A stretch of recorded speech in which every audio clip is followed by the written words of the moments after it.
Bien,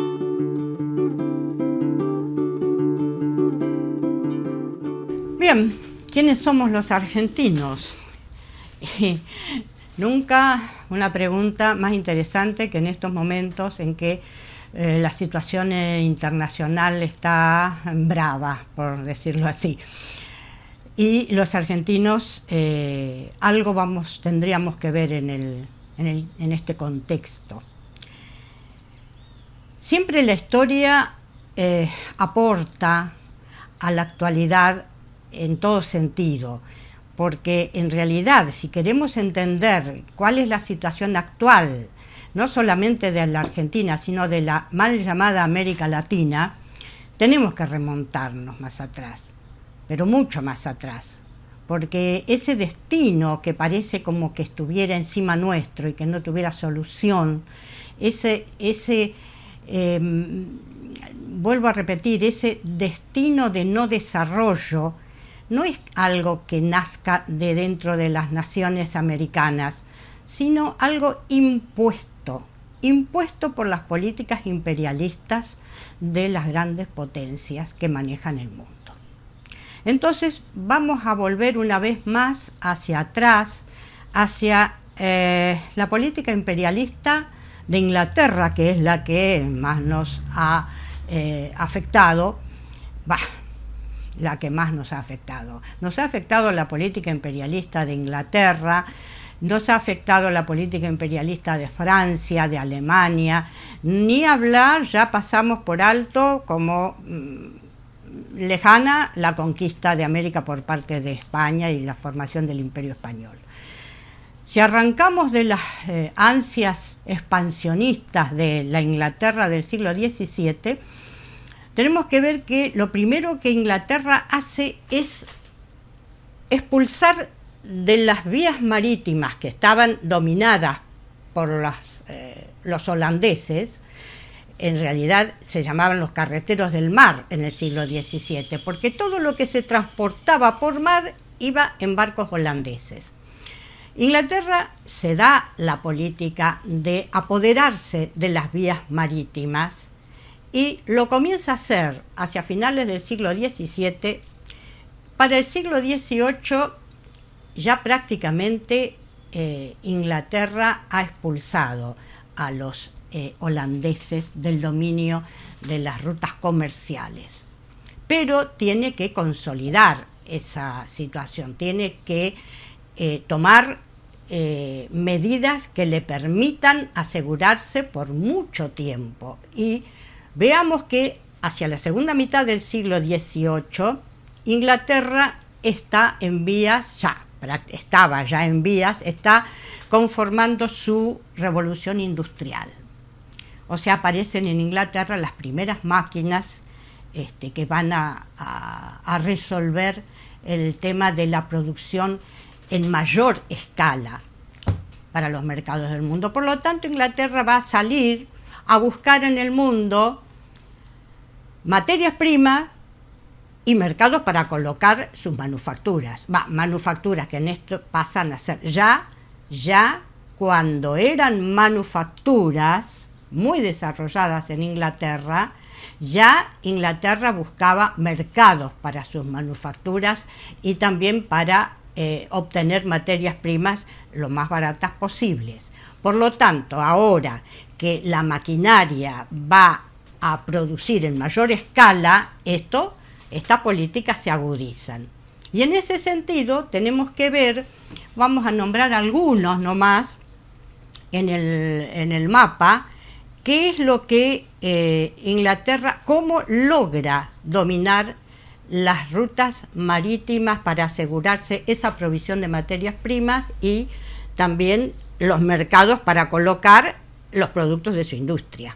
Si vemos el mundo, digamos el planiferio, podemos señalar entre otros puntos, por ejemplo, Gibraltar, creo que es acá, Gibraltar es un peñón que le pertenece territorio español. Sin embargo, en 1713, Inglaterra, después de una guerra, pasa a ser dueña del Peñón de Gibraltar, que le permite dominar la entrada al mar Mediterráneo, que después conecta por las rutas terrestres con el comercio del lejano oriente. Eso después a principios del siglo XVIII ya. Principios del siglo XIX, 1806, se desaloja a los holandeses del Cabo de Buena Esperanza, con lo cual va a dominar la ruta marítima del Atlántico al Índico, el paso del Atlántico al Índico, esa ruta. Ya que estaban allí, es cuando cruzan a Buenos Aires y logran, mejor dicho, no logran apoderarse de Buenos Aires ni en la primera ni en la segunda invasión. Importante sector Buenos Aires, porque tiene un estuario en el cual desembocan enormes ríos que dan la entrada a todo el continente sudamericano, por lo tanto gran mercado en vistas de las ambiciones de las empresas inglesas. 1833 seguimos y vieron que Inglaterra no ceja y se traza, como dije antes, políticas a más de 100 años, se apodera de Malvinas, con lo cual domina los mares del sur y el paso del Atlántico al Pacífico Sur, la ruta marítima que asegura la llegada de todos los productos a el Pacífico. Estos puntos son algunos de los que se apoderaron, nos quedaron todos los del Pacífico, asiático, porque bueno, es muchísimo el tiempo que necesitaríamos para detallar todo, y a nosotros nos interesa fundamentalmente nuestro territorio. Es interesante para tener en cuenta la persistencia de la política imperialista inglesa, y en general de todas, pero Inglaterra es como algo así como la reina de las políticas imperialistas, porque utiliza distintos métodos, la fuerza bruta como militar, como en las invasiones inglesas a Buenos Aires o a Cabo de Buena Esperanza, sino la política de apoderarse del comercio interno. Después de la Revolución de Mayo, para 1812, con la apertura, con la guerra contra España y la apertura al comercio inglés, resulta que ya para esa altura el comercio interno del ex virreinato estaba en manos de los ingleses. O sea que los cueros, las plumas, las pezuñas, los cornamentas de los vacunos que se concentraban en las barracas, en las pulperías. Los pulperos acopiaban, pagando 2 pesos a la gente que traía a vender lo que podía cazar. Todo eso estaba en manos del comercio inglés e iba a parar a las fábricas inglesas. Así que utilizaba, y más tarde, cuando ya va a estar en la etapa del capitalismo financiero, va a utilizar el dominio de los préstamos. Sí, tenemos, algo les suena conocido. Volviendo al tema nuestro de la ocupación de los puntos estratégicos para asegurarse un dominio mundial de los mercados, hay una carta, un documento de George Canning, noble funcionario del gobierno inglés, que en 1824, después de la batalla de Ayacucho, que se da el 7 de noviembre en diciembre de 1824 en el Perú, última batalla que libran las tropas españolas, que son derrotadas, y a partir de allí se termina el imperio español en América del Sur, por lo menos. Y escribe entonces Canning a Lord Granville: la América española es libre, y si Inglaterra se maneja con habilidad, ella será nuestra. Cierro comillas la carta. Así que a confesión de partes, como dice el dicho, Bien, volviendo al territorio patagónico, nos tenemos que situar en Punta Arenas. Punta Arenas está en territorio de Tierra del Fuego, pero chileno.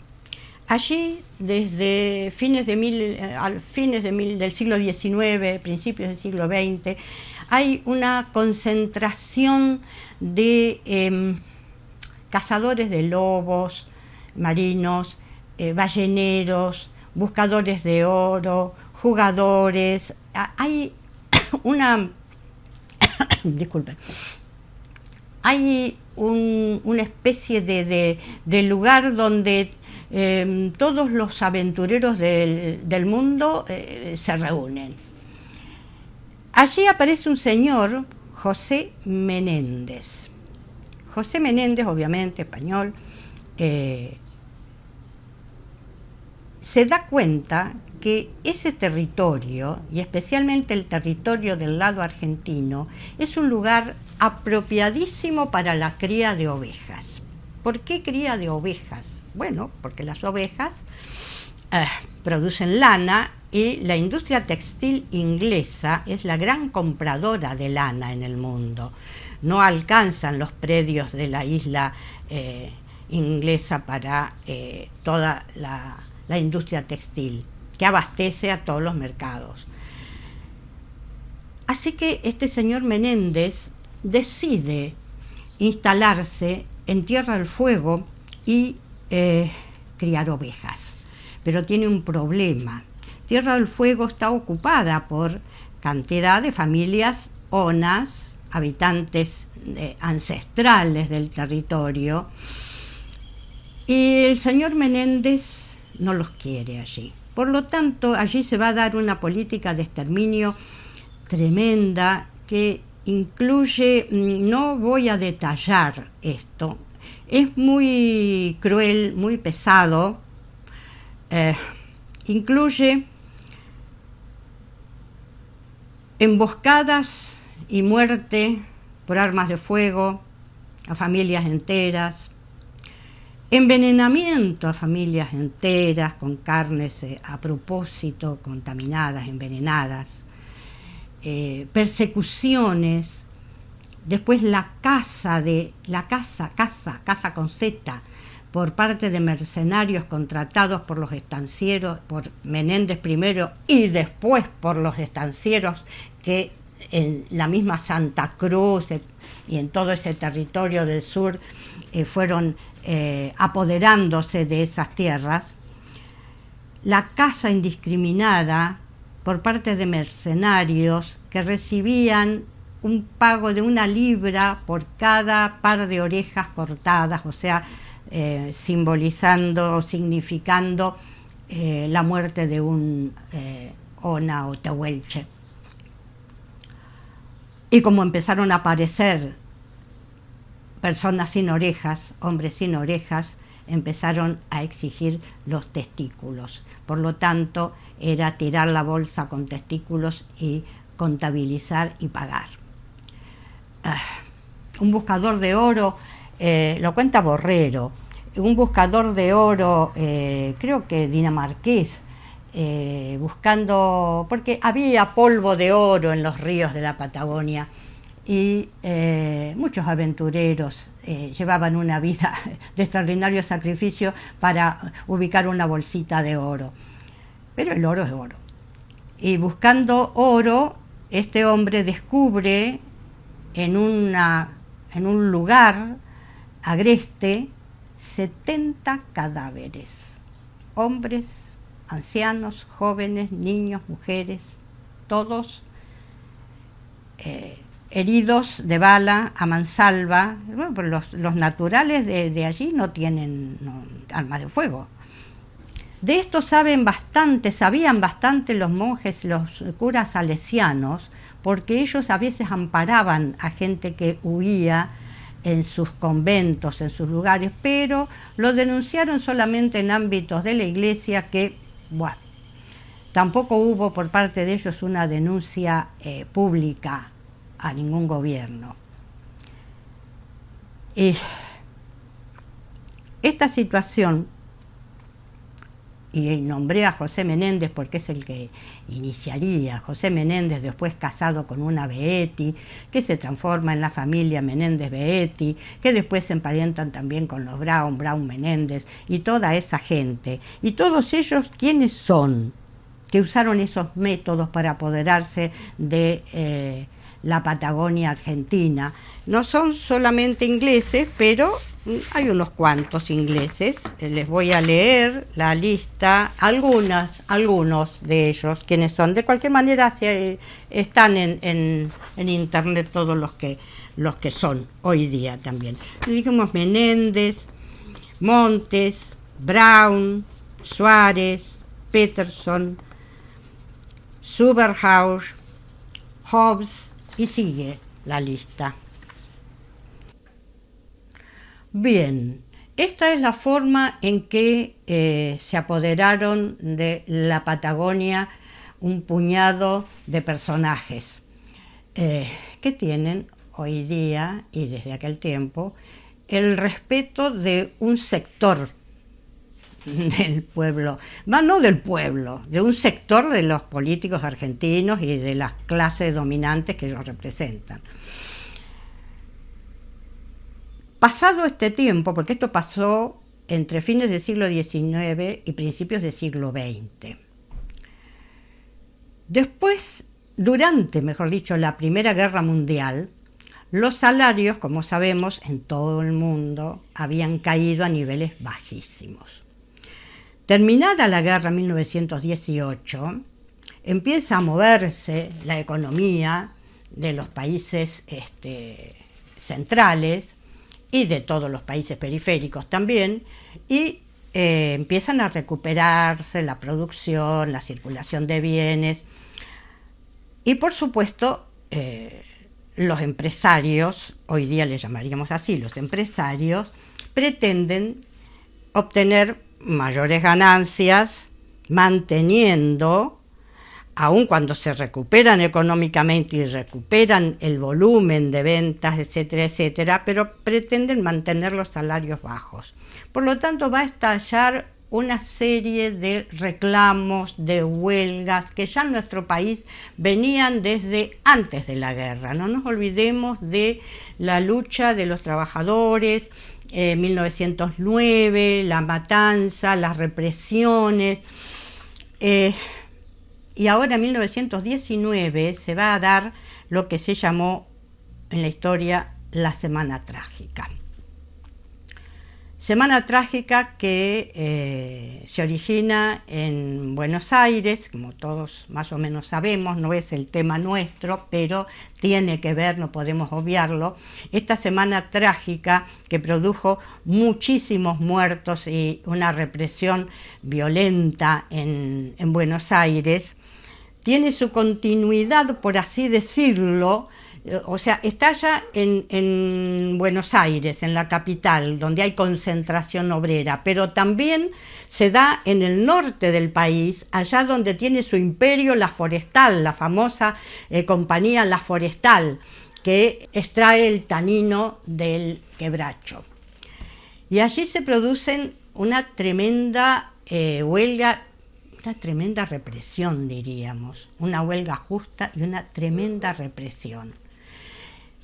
Eso en 1920, 1921, y 1921 empiezan la huelga de los peones y de las estancias y de los esquiladores, las cuadrillas de esquiladores en la Patagonia. Este reclamo que une a todos los trabajadores, no nos olvidemos que también está en nuestro país la prédica sindicalista, la demostración de anarquistas y socialistas que venían bregando por la formación de los sindicatos y la defensa de los trabajadores, de sus salarios y de las condiciones de trabajo. Hay que decir que los peones de las estancias en el sur, los salarios eran bajísimos, las condiciones de vida y de trabajo durísimas. Y que en general los estancieros del sur argentino, preferían contratar trabajadores españoles, había muchos españoles trabajando, y chilenos, y no peones argentinos, para evitar, y sobre todo, la obligación era que sean solteros, la condición. ¿Para qué? Para que no se afinquen las familias y no se arraigue el sentimiento de argentinidad de esas regiones. Vean ustedes el cálculo, ¿no? Qué interesante. Entonces, estallan esos reclamos, esas huelgas, los estancieros están sufriendo en ese momento una baja, una caída del precio de la lana, pero en esos años también el gobierno de Irigoyen se hace cargo de los problemas de los estancieros. Uno a veces va y viene en la historia, ¿no? Se hace cargo del problema de los estancieros, por lo tanto no era tan grave la situación de los estancieros, aun cuando el gobierno no se hiciera cargo, que no pudieran aumentar los salarios y cambiar las condiciones de vida de sus peones y de sus esquiladores. ¿Qué es lo que pedían? Vamos a empezar por qué es lo que pedían en los que se llamaban pliegos de condiciones que se usaban en esa época, que era una larga enumeración de todas las cosas que los peones estaban pidiendo. Pedían medio día para lavar la ropa, no tenían ni medio día, una estufa en el galpón llamado dormitorio, acuérdense a qué latitud estamos, cama, una cama para dormir, ventilación en el famoso dormitorio, todo esto además de el aumento de salario, obviamente. Velas para alumbrar el dormitorio.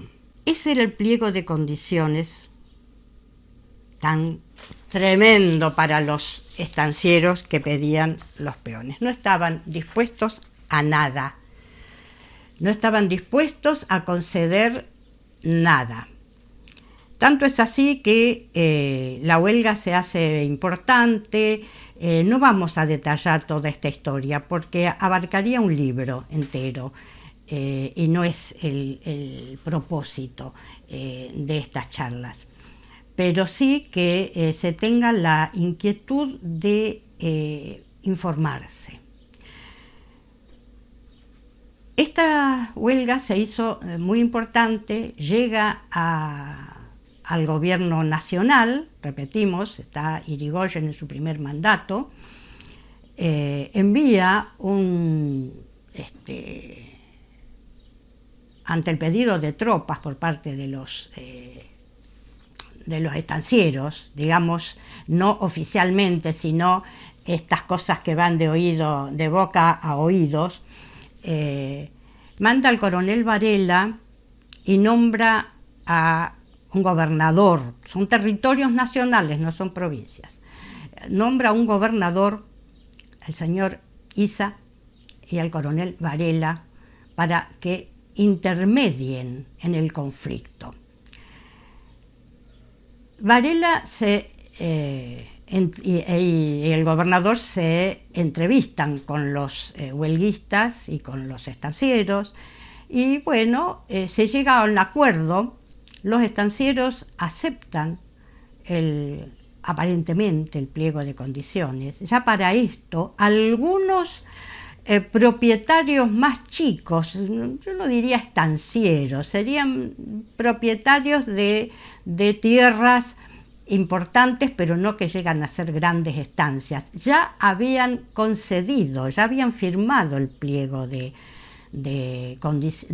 pedido por los trabajadores. Y después vamos a ver, voy a mencionar qué pasó con eso. El tema es que Varela vuelve a Buenos Aires, el gobernador se va de licencia, queda un secretario a cargo del gobierno y los estancieros vuelven atrás en su decisión. No cumplen con el convenio firmado.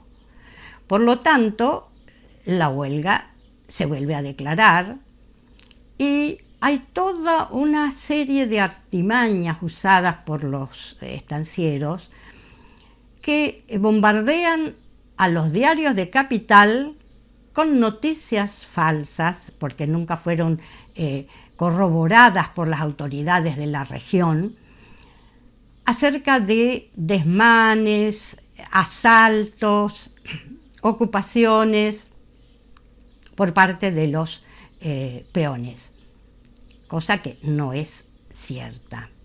A tal punto que después piden también el envío de tropas, pero para reprimir y para ayudar a las autoridades de la región ante el levantamiento. Se agita el tema de que es Chile que pretende el territorio argentino, cosa que es algo inventado por la política inglesa para hacernos pelear con los vecinos y después sacar provecho, por supuesto. Y vuelve Varela con sus tropas, enviado por el gobierno nacional. Hay una tremenda represión. Se sale a fusilar. Grupos enteros de peones que ya para esto sí habían ocupado algunas haciendas, y cuando ocupaban haciendas y se llevaban caballos para ir de una hacienda a la otra y organizar su lucha, firmaban recibos. O sea que no era que se apropiaban, no era que robaban, firmaban recibos por cada cosa que sacaban de cada establecimiento. Termina todo esto con una represión enorme, ya sabemos, 1.500 muertos, fusilados, muchos de ellos grupos enteros que les han hecho cavar sus tumbas y después fusilarlos al borde del hoyo, y realmente todo esto produjo un despoblamiento, porque pueblos que ya tenían 18.000 habitantes, cuando termina toda esta situación, cuentan con 8.000 habitantes. Familias y familias se fueron, dejaron el lugar. Es muy triste toda esta situación que tenemos que evocar para entender qué está pasando hoy mismo. Además, agreguemos algo: las empresas inglesas no solamente son las que producen lana y ovejas, también son las de carne. El frigorífico Swift, muy conocido por nosotros, lo tuvimos en la vecina Berisso. El Swift tiene frigoríficos en San Julián y en Río Gallegos. Vamos a mostrar un contrato de los que firmaban los trabajadores que contrataban acá en Capital y que viajaban al sur a trabajar en esos frigoríficos. Este es el contrato que establecía la compañía Swift con sus obreros, citado por el abogado español José María Borrero, quien presenció personalmente los hechos que volcaría en una detallada y rigurosa investigación titulada La Patagonia Trágica. Por el pago de 65 centavos la hora, los obreros debían someterse a cualquier trabajo que les fuera impuesto durante la cantidad de horas que fuera. En este cuadro se ve la cantidad de horas trabajadas, que van desde las 9 horas y media a las 15 horas y media, incluidos los domingos. Pero además, la compañía les cobraba por los pasajes, la comida, una garantía, el cuero para dormir y el delantal para trabajar. De manera que por las 332 horas, en lugar del salario de 215 pesos con 80 que deberían recibir, una vez descontados los 190 pesos en esos gastos, solo recibían 25 pesos con 80, es decir, 7 centavos por hora. Este contrato no necesita mucho comentario, aunque me gustaría que lo vean aquellos que dicen que los argentinos no quieren trabajar. Los argentinos no queremos trabajar en condiciones indignas, esa es la razón. Bien, todas estas cosas pasaron en nuestra Patagonia. Pasaron y pasan. ¿Cómo está el mapa de nuestra Patagonia hoy día? Porque nosotros hemos visto la producción lanera y de carne, pero hay más en la Patagonia. Ya dije anteriormente que el petróleo es otro tema. Pero bien, ¿cómo está el mapa de nuestra Patagonia hoy día?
Ahí vemos. Y tenemos otro problema candente.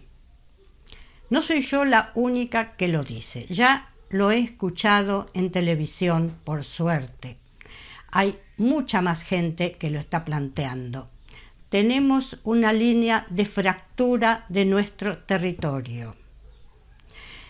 Esa línea pasa de las posesiones del señor Lewis, de la costa atlántica a la cordillera de los Andes, allá donde este señor tiene alambrado el lago escondido y tiene miles de hectáreas. Hace pocos días la Corte Suprema por segunda vez emitió la comunicación al señor Lewis que tiene que desalambrar ese territorio. Veremos si le hace caso, porque las tropas federales, digamos, la Policía Federal, no fue a hacerlo ejecutar al señor Lewis esa decisión de la Corte, pero sí vemos que algo que está pasando muy grave con los mapuches de nuestro territorio. ¿Qué estamos haciendo? ¿Seguimos exterminando a los pueblos originarios, sí o no? Entonces, argentinos, habrá que dar vuelta el viento. Hasta la próxima.